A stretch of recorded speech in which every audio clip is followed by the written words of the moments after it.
Hi, I'm Bill Drago, the Long Island guy. Today we're going to do some snapper fishing, and I'm going to show you how to catch them, clean them, and cook them. Okay, to catch snappers, this is what you need. Some bait, cutting board, knife, you see some snapper poppers, some lures, and hooks, of course the fishing poles, and you'll also need a bucket and a rag. Now, you don't need all of this stuff. Depends on how you're going to catch the snappers. You can use these guys without bait. This is a snapper topper, this is a snapper hammer, snapper slammer. There's all different names for these things. You don't need bait for them. There's a hook, there's a lure attached to it, and it's pretty much self-contained. You can use these guys here, the snapper zapper and a super spoon. You don't need bait for those either. You just cast them out and reel them in. Or you can go the traditional method with hooks, these long shank hooks with a little bit of bait on them, and then a popper. That's these orange and yellow things. Now, it doesn't matter what kind of popper you use, as long as you can see it. Just get some brightly colored poppers and you'll be fine.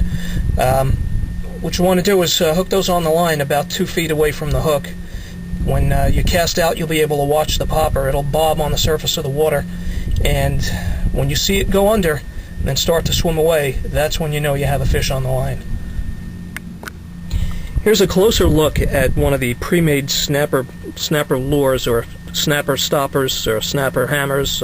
Come in all different names, but it's basically the same idea. There's a float, and a couple of feet away from the float there's a lure with a hook and something to attract the snappers. They're attracted to these bright shiny things. There's a hook buried in there. I don't know if you can see it. And when you cast this out, it'll just sit in the water. The waves will be bobbing the popper up and down, and it looks very attractive to the fish, just like that. When you're in the bait and tackle shop, you want to make sure and pick up a few of these swivels with the snap hooks on them. It makes hooking things up to your fishing pole very, very simple.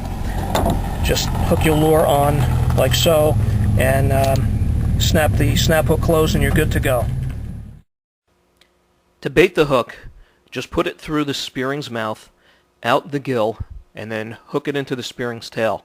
You do that because the snappers will attack from the back, and when they bite that spearing, you want them to get hooked and not get away. This is the pole, popper, hook, and bait all ready to go. Just lob this into the water and you'll start catching snappers. Okay, so now that we have our snappers, we want to fillet them. They're small fish, so it's a little bit tricky. I'm by no means an expert. I only do this once a year during snapper season, but I'll try to show you how I do it. You start out with the snapper and a very, very sharp knife, fillet knife. Make a cut right here.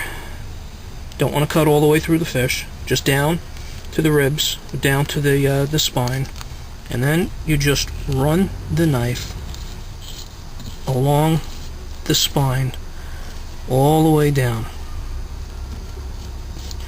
just like that. You'll end up with a nice fillet. Put this off to the side. You want to take the skin off these. So some people like to eat it with the skin on, which I do quite frequently.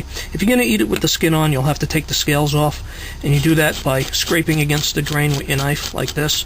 I'm going to skin these because I don't want to be bothered. So we turn it upside down like that. We hold a piece of skin with our finger, and then just with the fillet knife, just go right on down and remove that skin, remove the fillet from the skin. Then we have a beautiful fillet. Get rid of the skin. Feel for any bones. If there are any bones, you want to remove them before the fish is cooked. You can usually just pluck them right out with the knife. The rib cage is usually loaded with bones, and you might want to remove that entirely. It's right down over here, and there are just a lot of bones, so I'm just going to get rid of it. And this is good. This is a nice fillet. You get enough of these, you have a nice meal, or a nice appetizer. Then you just turn the fish over, do the same thing on the other side. And that's how you fillet a snapper. Okay, so once your fillets are filleted, what I do is I put them in a bag with some flour, salt, and pepper, and coat them. Just throw them in all at once, just like that. Then I throw some sea salt in there. Not a lot, just a little salt. Grind in some pepper.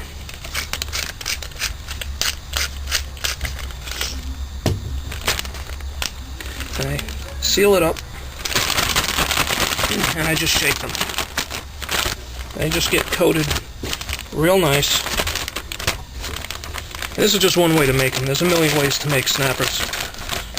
They're nice and coated, and they can stay in the bag for a while until we're ready to put them in the frying pan. Yep, missed one. Look at this. I guess it's the one that got away. Okay, so after your fillets are floured, just throw them into a nice hot frying pan with a little oil until they're golden brown. Just make sure you don't overcook them.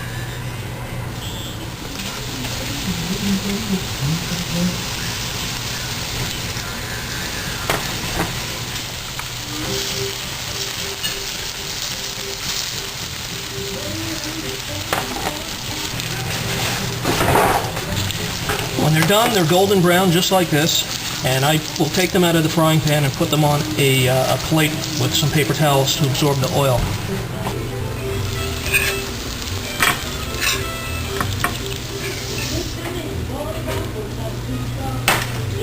And that's it. There are your snappers. They're fantastic.